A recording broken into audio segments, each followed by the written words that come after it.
Ya, shalom. Terima kasih untuk Bu Ani dan teman-teman ya di musik ya. Kemudian kalau mereka kumpul gini jadi ingat Krembol lagi ya. Memang ini ex Krembol ya, dulu Krembol semua ya. Tapi sekarang kayaknya sudah enggak. Kerennya udah enggak ada ya. Udah kaya-kaya sekarang ya. Karena dulu itu Krembol itu kere gerobol. Ya, kalau sekarang saya harap gerombolnya tetap tapi udah nggak kiri lagi ya. Diberkati Tuhan luar biasa ya. Ya, hari ini kita mau belajar satu tema yaitu keselamatan yang pasti gitu ya. Keselamatan yang pasti. Nah, saya tahu ini sudah menjadi slogannya orang Kristen ya. Dan bahkan nggak cuma jadi slogan orang Kristen. Mohon maaf, ini juga jadi bahan bullying dari teman-teman di luar Kristen. Wah, orang Kristen itu pede banget ya. Kita dibilang bahwa tidak boleh ada yang namanya mudah-mudahan ya, ada ya. Katanya di Kristen itu nggak boleh ada mudah-mudahan. Bahkan saya punya ponakan itu namanya Feli, pasti pada tahu semua.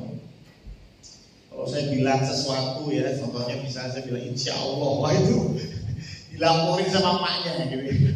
Itu Om Yoyo bilang insya Allah gitu ya. Jadi kayaknya itu slogannya teman-teman Muslim gitu ya. Sehingga kita ini nggak boleh bilang insya Allah, kita nggak boleh bilang insya Yesus gitu ya. Kita nggak bisa bilang itu karena ada kepastian gitu ya, di dalam keselamatan ya. Jadi saya kira kita semua sudah paham tentang itu. Tapi satu hal yang kita mau pelajari bahwa ada satu video yang kemudian saya lihat di media sosial. Dia mengutip dari Yakobus 4 ayat 15 ya. Saya persiapkan PPT hari ini karena memang agak rumit jadi kalau nggak dijelasin dari gambar saya khawatir nggak tinggalkan. Ya, jadi udah oke. Whatever. Saya minta tolong Kavi ya untuk next ya, mungkin baterainya next Kavi. Ini Yakobus 4 ayat 15 ya. Sebenarnya kamu harus berkata, jika Tuhan menghendakinya, kami akan hidup dan berbuat ini dan itu. Kayaknya B aja gitu ya. Tapi kalau kita lihat dalam terjemahan lama, coba di next. Terjemahan lama menuliskan begini, melainkan patutlah kamu berkata, insya Allah kita akan hidup membuat ini atau itu, gitu ya. Sehingga ini kemudian dijadikan bahan bullying. Enggak lah, di Kristen juga ada tuh insya Allah, gitu ya. Nah, perlu dipahami bahwa insya Allah di Yakobus 4 ayat 15 ini bukan bicara tentang keselamatan. Bukan, gitu ya. Ini bicara tentang apa? Ada orang yang begitu bangga, nanti baca sendiri ya, perikopnya yang jelas, backgroundnya, konteksnya. Ada orang yang begitu pedenya, dia punya rencana yang luar biasa tanpa berdoa, gitu. Ya, doa orang benar, besar kuasanya. Tapi ini orang terlalu pede dengan kuasanya sehingga dia nggak perlu doa. Pokoknya besok itu saya pagi mau ke pasar, saya mau ini, mau itu, mau nganter Pak Bowo gitu. Buat dong. Ya, kalau perjalanannya panjang sampai malam saya mau doa dan sebagainya, terus tidur lagi. Tapi lupa nggak berdoa. Maksudnya dia terlalu pede. Hei, kamu boleh rencanakan ini itu boleh bisa. Tetapi jika Tuhan menghendaki, dalam terjemahan lama disebut insya Allah. Jadi boleh nggak kita ngomong insya Allah? Boleh ya. Gimana? Besok datang ya acara saya nikahan? Insya Allah. Karena apa itu rencana kita. Ya, jadi sekali lagi ini backgroundnya, konteksnya bukan bicara keselamatan, tapi bicara ayo kita doa. Ya, ayo kita punya koneksi yang dekat dengan Tuhan ya. Jadi kita gak kecewa ketika apa yang kita rencanakan tidak berjalan seperti yang kita mau. Sering ya? Sering ya, sering ya. Tetapi ingat, insya Allah. Tapi bicara tentang keselamatan, tidak ada istilah ini, gitu ya. Tidak ada istilah ini. Dalam keselamatan itu satu kepastian. Coba kita next. Saya tuh kok ya lupa menaruh PPT-nya di handphone saya, ya maaf ya. Jadi saya lupa di sini. Apa ya sebenarnya? Ya Wahyu 4 ayat 8. Wahyu. Oh, enggak ditulis ya. Wahyu 7 ayat 4 sampai dengan 8. Maaf itu kurang komplit. Kenapa saya bahas ini? Karena memang 1 bulan ini saya mau komplit bicara tentang wahyu, gitu ya. Kalau Bapak Ibu masih ingat, kenaikan, terus doa 10 hari, kemudian turunnya Roh Kudus, ya minggu yang lalu, dan hari ini kita lanjutin, gitu ya. Kalau kita masih ingat, Wahyu 7 ayat 1 sampai dengan 3 bicara bahwa ada keempat malaikat di keempat penjuru bumi. Mereka menahan angin supaya tidak bertiup di darat, di laut atau di pohon. Dan sebelumnya kita bicara meterai yang ke-6, di mana ada kehancuran luar biasa, matahari gelap, bulan jadi darah, bintang-bintang berjatuhan, pulau dan gunung semuanya berubah. Luar biasa ya. Ini kondisi alam yang luar biasa ya. Ini meterai yang ke-6 yang ya sehari sebelum kenaikan kita bahas ya. Dan sehari sebelum Pentakosta ya. Dan hari Pentakosta kita membahas Wahyu 7 ayat 1, 2 dan 3. Bicara tentang ada 4 malaikat yang kemudian dipengking gitu ya. Dibilangin sama satu malaikat lain dan bilang, "Tunggu. Jangan dimulai kehancurannya. Kenapa? Karena dia ditugaskan untuk memberi meterai kepada hamba-hamba Allah. Ya, ini ayatnya di ayat 3 katakan, janganlah merusakkan bumi atau laut atau pohon sebelum kami memeteraikan hamba-hamba Allah kami pada dahi mereka. Ya, jadi dimeteraikan, kita dijamin oleh Tuhan, bukan moga-moga, tetapi ketika kita diberikan meterai, maka kita pasti selamat. Walaupun bumi goncang-ganjing, walaupun alam semesta digulung, Tuhan bilang apa? Ini semua yang gulung itu 4 malaikat, dan itu anak buah saya. Jadi kalau kita punya koneksi orang dalam, kita punya koneksi sama Gusti Allah, kita punya koneksi sama Tuhan Yesus Kristus, jangan khawatir. Hidup bisa bergoncang hebat, bahkan dunia bisa jungkir balik. Tetapi ketika mau berpegang pada Yesus, Yesus yang pegang kendali. Amin. Nah, sekarang kita bicara ayat yang keempat sampai dengan 8 lanjutannya. Ayat keempat berkata begini, dan aku mendengar jumlah mereka yang dimeteraikan itu. Jadi dibicara tentang hamba-hamba Allah yang dimeteraikan. Tadi kan ayat 3 ya. Dan ini ayat 4-nya, jumlah mereka yang dimeteraikan itu 144.000 yang telah dimeteraikan dari semua suku keturunan Israel. 144.000 kalau nanti dibahas di bawah, itu 12.000 tiap suku. Sukunya ada 12. Jadi 12 kali 12.000, 144.000. Ada banyak tafsiran tentang ini, karena begini, 144.000 itu sedikit sekali Bapak. Ya, kalau gereja ini punya jemaat 144.000 itu gede.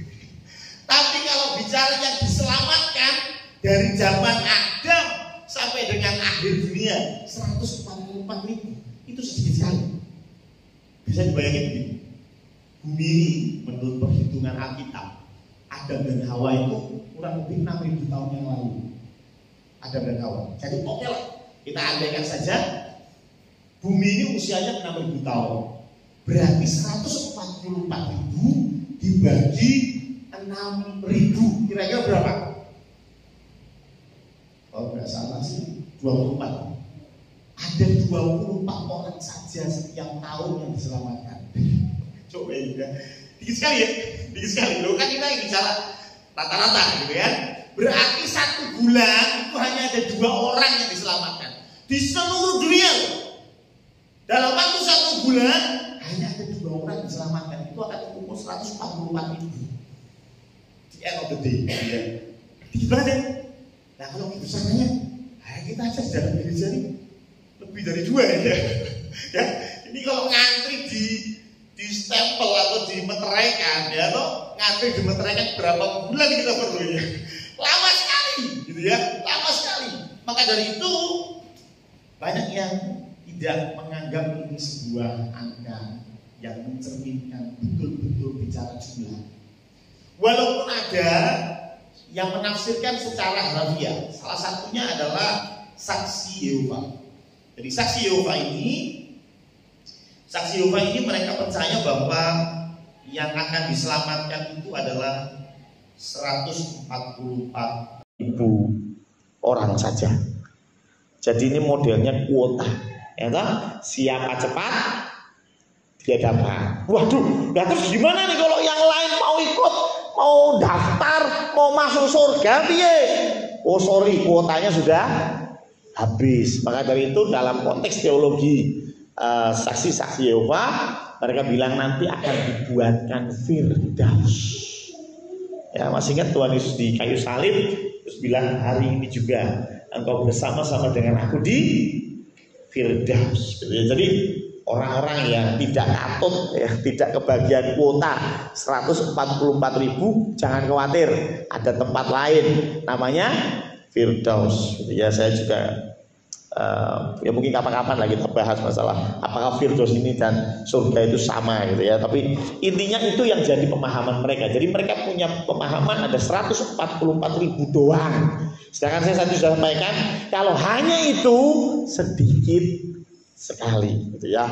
Banyak yang mentafsirkan 144.000 orang itu 12 kali 12 kali 1.000. 1.000 itu angka yang bicara tentang banyak gitu kan. 1 hari buatmu 1.000 tahun buat Tuhan. Itu kan bicara bukan bicara matematika, tetapi ini bicara tentang sastra.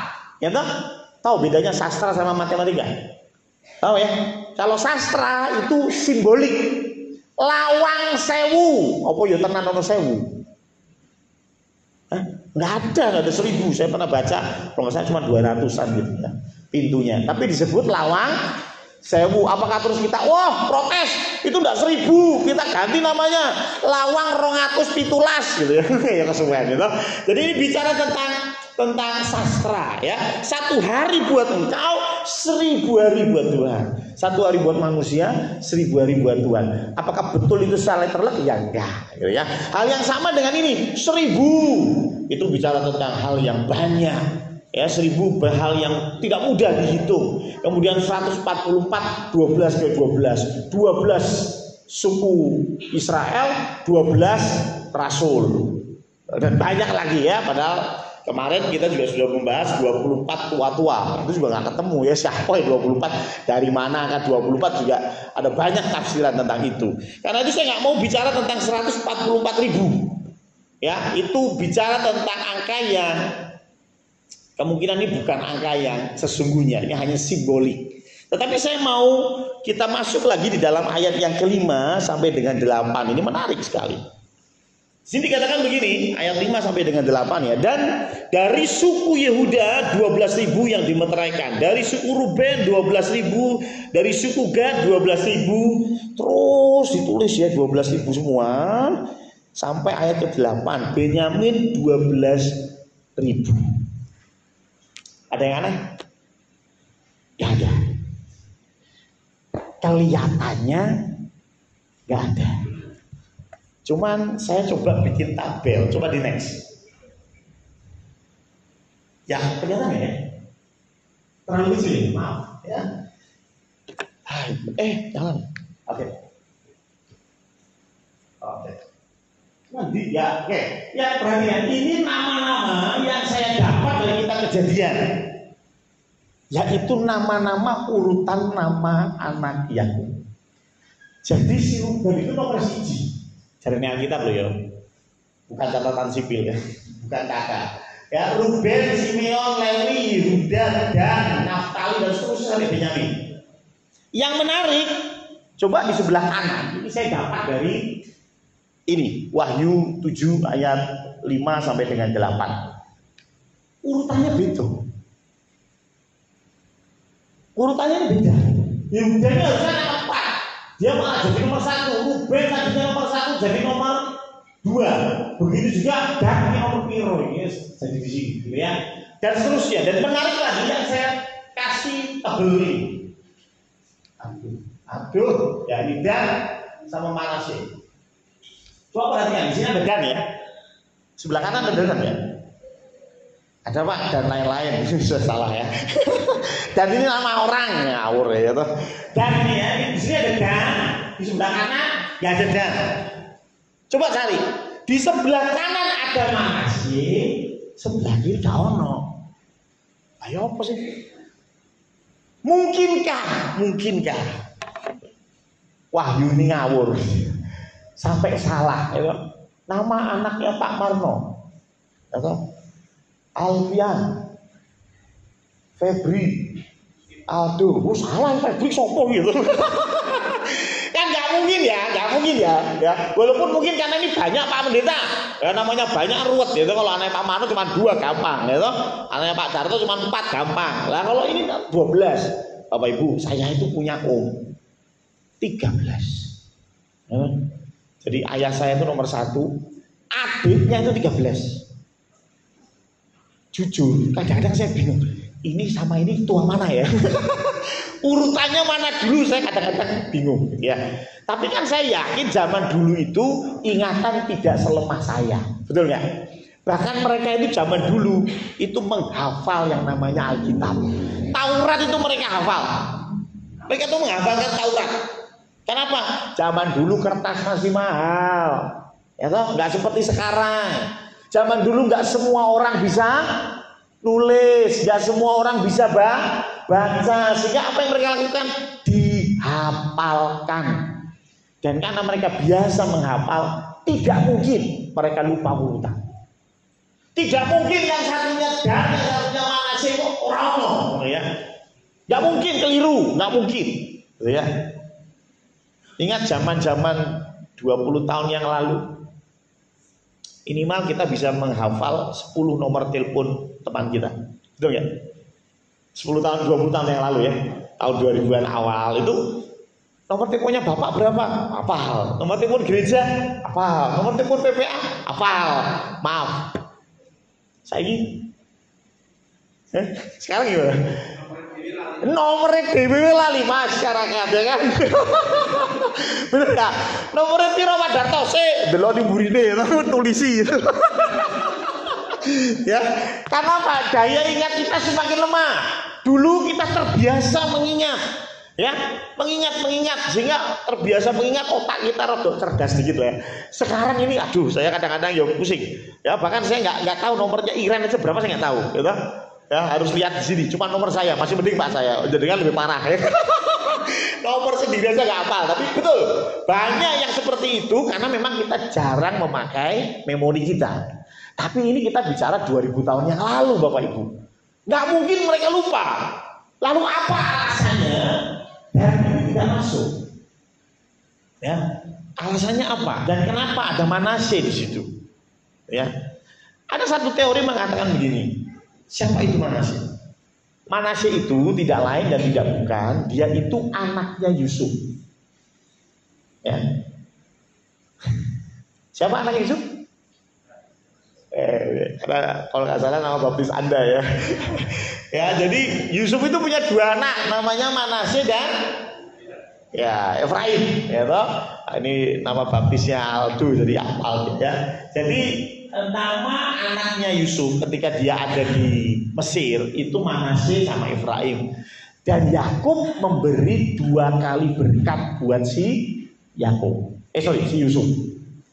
Sehingga Yusuf itu nggak dihitung sebagai suku, tapi anaknya 2 itu dihitung sebagai suku, yaitu Manasye dan Efraim.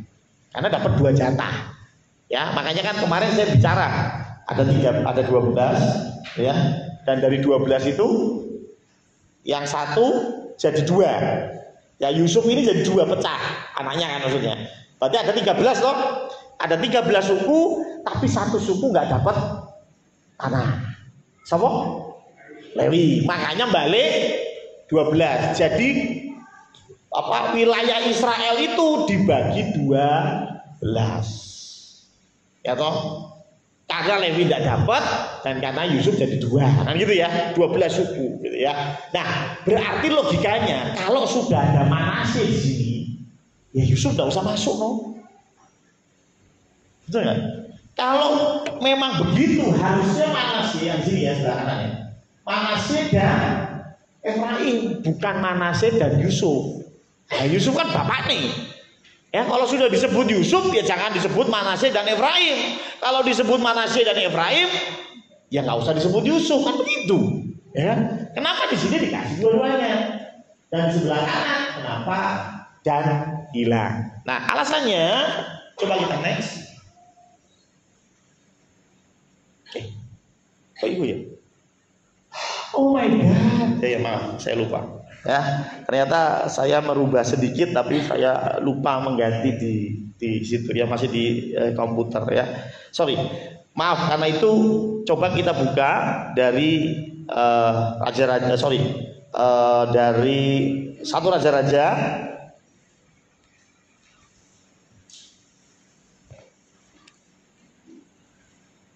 Ini namanya kesalahan. Saya ngopi ke flash disk, tapi yang terakhir diupdate belum saya ngopi ke flash disk ya. Jadi apa yang membuat Dan itu bersalah di hadapan Tuhan dan sampai dia dihilangkan dari apa namanya, dari silsilah ini karena kalau kita lihat Dan itu dia menyembah patung.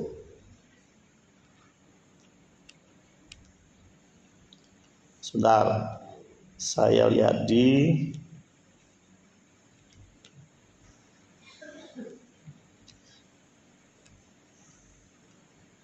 Satu Raja-Raja 12 ayat 29. 1 Raja-Raja 12 ayat 29 dan 30 ya.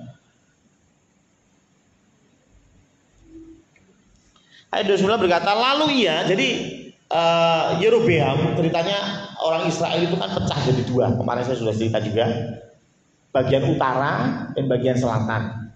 Ya, bagian selatan itu terdiri dari 2 suku, Yehuda dan Benyamin. Lupa ya, Benyamin itu tinggal sedikit karena dihabisi sama saudara-saudaranya. Itu juga sudah saya ceritain ya. Jadi Benyamin sama Yehuda sama sedikit Lewi, karena Lewi berada di antara saudaranya begitu ya. Sehingga mayoritas Yehuda. Dari Yehuda itu makanya bagian selatan disebut bangsa Yahudi gitu ya. Tapi yang utara ada 10 suku. Ya, ingat tadi ada 12, saya sudah jelasin kenapa 12. Ada 12, 2 di bawah, 10 di atas. Ada 10 suku di atas. Nah, masalahnya ketika dia pecah, Yerusalem itu ikut selatan. Wilayahnya Yerusalem itu ikut selatan. Raja Yerobeam itu pikir begini, wah, kalau tiap tahun 3 kali rakyat saya datang ke Yerusalem untuk ibadah di Bait Allah, ini bahaya buat politik. Gimana? Lama-lama mereka akan jatuh cinta sama Raja Selatan, ya kan?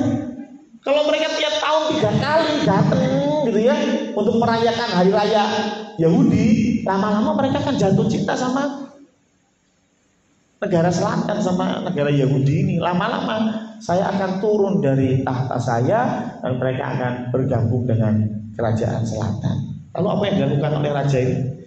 Dia membuat 2 lembu emas. Ini ayat 29. Lalu ia menaruh lembu yang satu di Betel. Nah, Betel itu wilayahnya Efraim. Dan yang lain ditempatkannya di Dan. Ya. Ayat 30. Maka hal itu menyebabkan orang berdosa, sebab rakyat pergi ke Betel menyembah patung dan yang satu, dan ke Dan menyembah patung yang lain. Jadi supaya rakyatnya tidak pindah ke Yerusalem, nggak jatuh cinta sama orang Yehuda, kerajaan Yehuda, maka raja ini bikin 2 patung lembu emas. Satu ditaruh di Betel, yaitu tempatnya Efraim, satu ditaruh di Dan. Lalu bilang apa? Wis, ndak usah jauh-jauh sampai Yerusalem. Kalian bisa menyembah di Dan atau di Betel. Cukup, ndak usah jauh-jauh supaya mereka tidak jatuh cinta sama grup yang selatan. Kurang lebih begitu, ya kan? Kurang lebih begitu, ya. Yang bisa dipahami ya cara berpikirnya ya. Nah, rupanya ini menjadi sebuah catatan buat Tuhan bahwa Dan dan Efraim ini dua tempat ya yang dianggap juga bahwa dua suku ini yang mensupport pertama kali tentang penyembahan berhala. Dan ini yang membuat Tuhan marah. Ya. Jadi dosa yang paling berat kalau saya lihat di dalam Alkitab yaitu apa?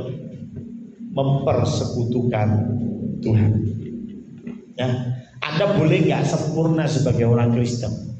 Ya, Anda boleh berusaha menjadi orang yang berkarakter Kristus, tapi memang belum bisa. Anda belum bisa mencapai level itu. Anda berusaha, tapi belum bisa.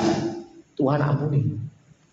Tapi begitu engkau menduakan Tuhan, ini bukan bicara meninggalkan Tuhan, menduakan Tuhan. Ini urusan serius sama Tuhan. Nah, makanya ketika perjamuan kudus saya selalu bilang, cek hatimu. Apakah Tuhan Yesus Kristus masih sebagai Tuhan satu-satunya? Ini penting. Bukan Tuhan nomor satu. Beda loh. Tuhan nomor satu sama Tuhan satu-satunya. Bedanya apa? Ya, nomor satu ada nomor dua. Kan itu jebakannya padu begitu. Kau lah yang nomor satu di hatiku. Berarti ada yang nomor dua. Bahaya ya kan. Bagi Tuhan tidak ada dosa yang lebih besar daripada mempersekutukan Tuhan. Ini bicara perselingkuhan rohani. Ini yang Tuhan jengkel. Itulah mengapa Dan sama Efraim tidak ditulis ya. Oh, gue luar biasa. Terima kasih, brother ya. Wah, dikasih di sini ya. Jadi ini yang menyebabkan mereka tidak lagi dimasukkan di dalam list ini, tidak dimasukkan di dalam daftar ini, gitu ya. Ini yang menyebabkan dua bisa masuk ke daftarnya lagi, maaf. Dan sama Manasye ini nggak masuk. Atas saja. Ini mundur aja. Yes, jangan ini kelanjutan.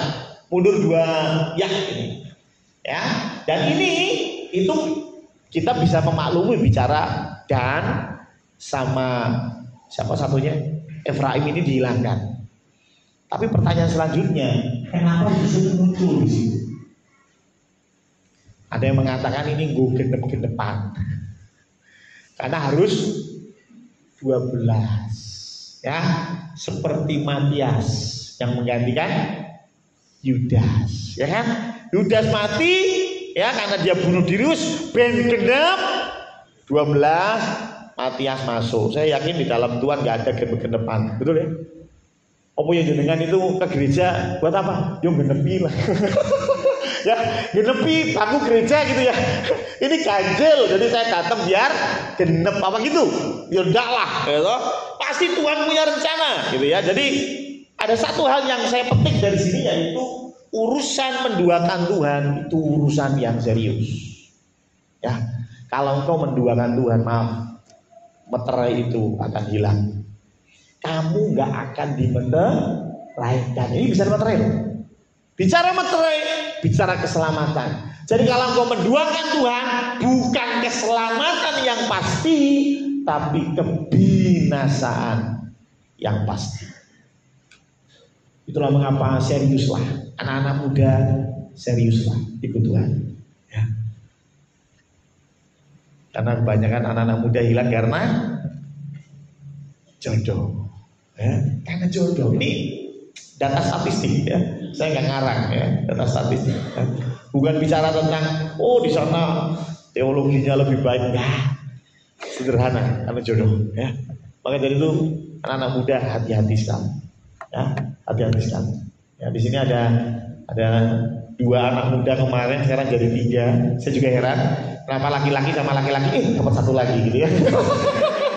Biasanya laki-laki perempuan gitu dapat satu, ini kayak si Endah gitu ya. Ini laki-laki sama laki dapat satu, luar biasa ya. Ya ini ada siapa Pak? Agus ya. Agus, ya bisa bagi berdiri. Agus, ya selamat datang Agus ya. Ini temannya Nikolaus dan juga Herman ya. Ya selamat datang ya. Kembali ke sini ya. Jadi bicara tentang menduakan Tuhan ini urusan serius. Ini bicara tentang kepastian untuk binasa. Titik. Tapi kembali masalahnya belum selesai. Terus kenapa ini ada Manasye? Kenapa Yusuf masuk? Dan seperti yang tadi kita bahas. Nah, yang menarik coba kita lihat next tadi yang ada panah-panahnya. Ya, ini saya sudah coba bikin ya, jadi Ruben itu jadi turun, Simeon turun, Lewi turun. Ya, ternyata nggak ketemu juga ini apaan gitu ya. Ya, tapi sebenarnya saya melihat satu tafsiran yang menarik. Ya, kita coba next. Di next lagi. Ya, oh ini yang tadi ya.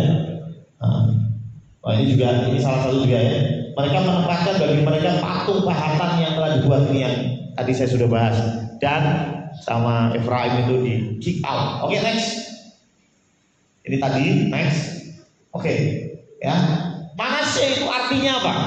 Ya, jadi Manasye itu ada di Kejadian 41 ayat 51. Jadi kita begini, Yusuf memberi nama Manasye kepada anak sulungnya. Anak sulungnya itu, sebab katanya Allah telah membuat aku lupa sama sekali kepada kesukaranku dan kepada rumah bapakku. Jadi rupanya di dalam Kejadian semua anak-anak Yakub itu punya arti. Yehuda artinya apa, Ruben artinya apa, Benyamin artinya apa, semua itu ada nama-namanya itu punya arti. Sebenarnya nggak heran kita pun nama kita punya arti loh, ya kan? Soeharto artinya apa? Presiden kedua orang lah, ya kan? Ya apa berlebihan hartanya, ya. Darmawan. Nah, suka berderma gitu ya. Jadi artinya kita pun sebetulnya punya nama, punya arti gitu ya. Pandu Dewa Noto. Gitu. Dewan Toro, sorry ya. Pandu Dewan Toro. Artinya Pandu itu memandu gitu ya. Pemandu Dewan Toro ya kok dewa. Dewa saja kalau dia dipandu luar biasa. Ya, dewa yang tersesat ya dipandu ya. Jadi nanti pandu akan memandu dewa-dewa supaya bertobat ya. Ya, artinya setiap kita pasti punya arti lah ya. Termasuk tadi itu. Coba kita lihat next. Nah, ini artinya. Ya. Ini artinya dan kemudian saya coba masukkan itu ya dalam kalimat. Ya. Kalimat ya maaf ya. Nah ini ada tadi ya Manasye melupakan masa lalu. Jadi dari Yehuda sampai dengan Benyamin ini ada artinya dan kemudian saya coba untuk jadikan sebuah kalimat. Tafsiran yang saya baca dan menarik sekali. Dan ketika dijadikan sebuah kalimat itu jadi begini. Dari Yehuda yang terkenal akan melihat seorang putra, dia beruntung dan bahagia dalam Tuhan. Dia bergumul semalaman dan melupakan semua masa lalu. Kamu harus mendengarkannya dan terikat padanya, karena dia telah membayar untuk hadiah, yaitu tempat tinggal yang kekal. Allah akan memimpikannya dan menjadi tangan kanannya. Saya mau tanya, ini bicara siapa? Yesus. Ini bicara Tuhan Yesus. Ya. Jadi ada pesan tersembunyi. Kenapa kok Wahyu 7 kelihatannya acak gitu ya? Bahkan kelihatannya Manasye. Ini ngapain sih Manasye nongol di sini gitu ya? Ternyata ada kelanjutannya, ada ceritanya. Dan ini bicara apa? Yesus Kristus. Kalau kita tahu kisahnya Yesus, kita masih tahu. Ya, dia bergumul semalaman. Di mana itu? Getsemani. Dia bergumul betul sampai akhirnya dia mantap dan kemudian dia disalibkan, direndahkan dan mati tergantung di kayu salib. Tapi gak cuma itu, dia sudah membayar untuk hadiah. Dia yang bayar, hadiahnya untuk siapa? Untuk kita. Ya, dia yang bayar, nggak gratisan loh, ya. Siapa di sini yang ngasih hadiah temennya gratisan? Beli, ya, ya kalau dapat gratisan, tak ke Mas Aldo gitu. Ya, tapi enggak, Tuhan memberikan hadiah kepada kita sesuatu yang Dia telah bayar, yaitu tempat tinggal kekal. Bicara tentang keselamatan, Allah meninggalnya, dan Tuhan selalu tulis di Alkitab bahwa Yesus Kristus duduk di sebelah kanan Allah Bapa. Jadi ini bicara apa? Materai keselamatan hanya bisa didapatkan melalui Yesus Kristus. Bahkan untuk orang-orang Yahudi 12 suku Israel, mereka pun hanya bisa diselamatkan melalui satu nama di atas segala nama, yaitu Tuhan Yesus Kristus. Pertanyaannya, masih ragu? Kalau orang lain yang bahas ini di luar Kristen maksud saya, pasti ngomongnya apa? Oh, Alkitab mencela, ya, namanya diganti, ngawur dan lain sebagainya. Ingat, Tuhan gak pernah mencela. Tuhan bilang, nanti dari keturunanmu akan menginjak kepala ular, dan dari keturunan ular ini akan mematuk tumitmu. Itu dari Kejadian pasal 3. Dan bahkan sampai waktu pun Tuhan tetap pegang janjinya bahwa ada keselamatan di dalam Tuhan Yesus Kristus. Syaratnya apa? Jadikan Dia satu-satunya. Syaratnya jadikan Dia satu-satunya. Yang masih berharap dengan yang lain, yang masih punya ilah-ilah lain, yang masih suka pergi ke dukun, yang masih suka hal-hal klenik, yang masih suka mendewakan uang, yang masih suka bergantung pada koneksi dan jabatan. Ingat, Tuhan marah. Jangan sampai nama kita dicoret dari buku kehidupan. Amin. Mari kita tundukkan kepala, kita berdoa.